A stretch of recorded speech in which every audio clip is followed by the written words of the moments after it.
Ronald Reagan once said, "Freedom is never more than one generation away from extinction." We didn't pass it on to our children in the bloodstream.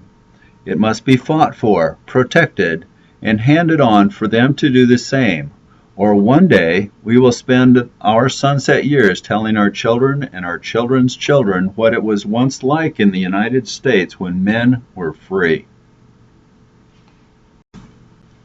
Welcome to the first lesson in Pass the Torch of Liberty.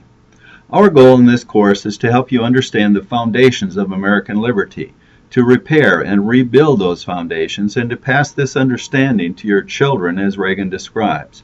You have an important role in preserving freedom in America. We hope this course is a useful tool to help you do that.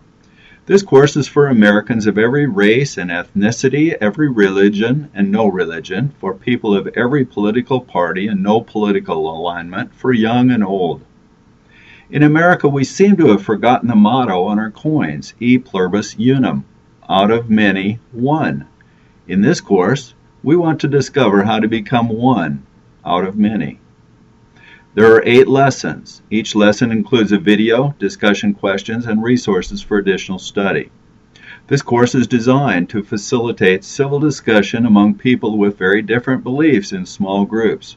We want to model E pluribus unum in small groups of diverse individuals. We will discuss and debate rationally without hostility and personal attacks. We will discover shared ideas and values and learn to respect differences of belief and values. We will learn the value of being Americans, and we will demonstrate that the idea of America can still work in the 21st century. We encourage you, after you have taken the course, to consider teaching it to others. Do your part to pass the torch of freedom that Ronald Reagan described. Much of the material we will discuss comes from the book If You Can Keep It, The Forgotten Promise of American Liberty by Eric Metaxas. We encourage you to buy the book and read along, although that's not a course requirement. Lesson 1, The Golden Triangle. The idea of America. What is it? Let's begin with Benjamin Franklin, a leader among the Founding Fathers, a delegate to the Constitutional Convention in Philadelphia. On the last day of the convention, a Mrs. Powell asked Franklin, "Well, doctor, what have we got, a republic or a monarchy?" Franklin tersely replied, "A republic, madam, if you can keep it." What did he mean, if you can keep it? With those few words, Franklin summarized the founders' concern about democracy. Democracy, a government in which people would govern themselves, would be fragile and would require a lot of understanding and care from the people. They needed to work at making democracy work.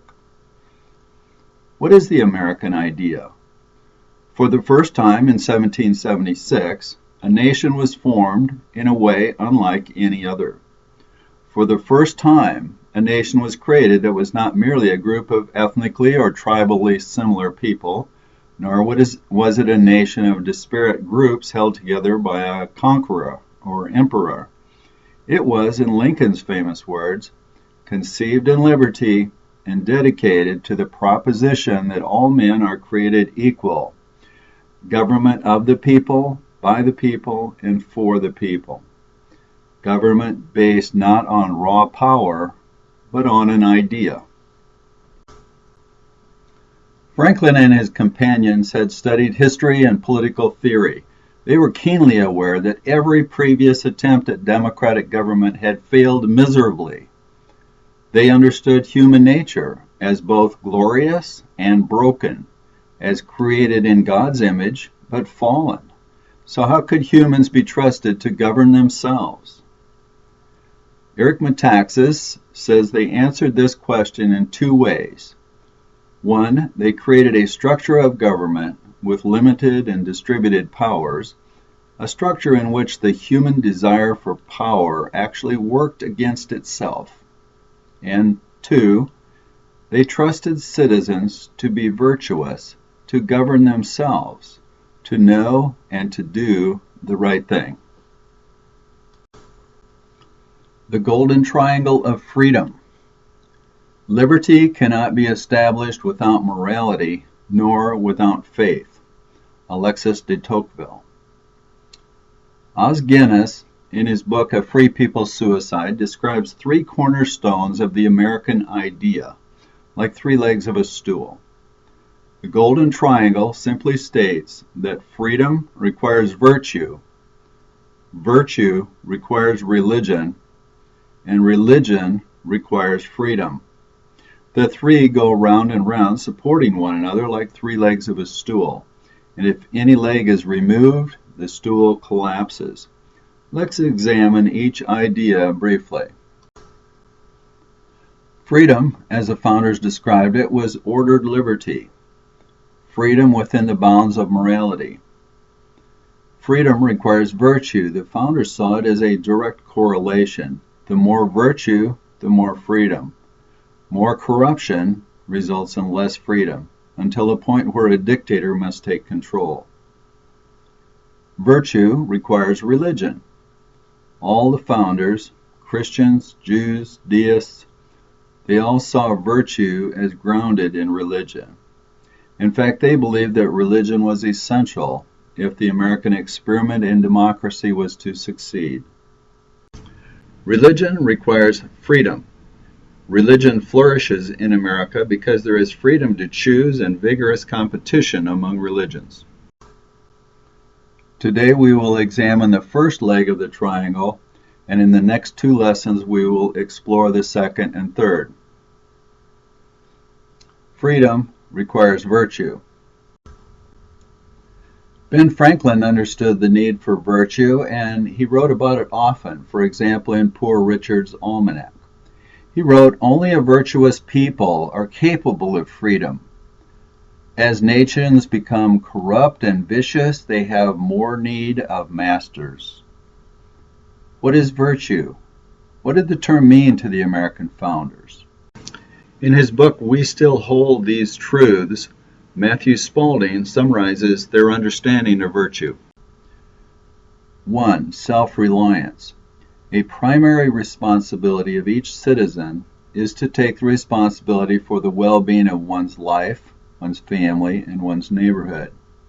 They highly valued hard work. They were embarrassed at receiving welfare from others. Yet they were not cold or indifferent to suffering. Many experienced great hardship and were eager to help others in need. Franklin wrote, "I am for doing good to the poor, but I differ in opinion of the means. I think the best way of doing good to the poor is not making them easy in poverty, but leading or driving them out of it." 2. Character. Strong character included the virtues of courage, risk-taking, and competitiveness.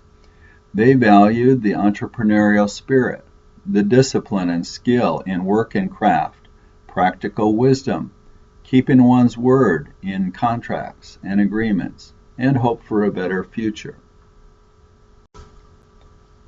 Citizenship.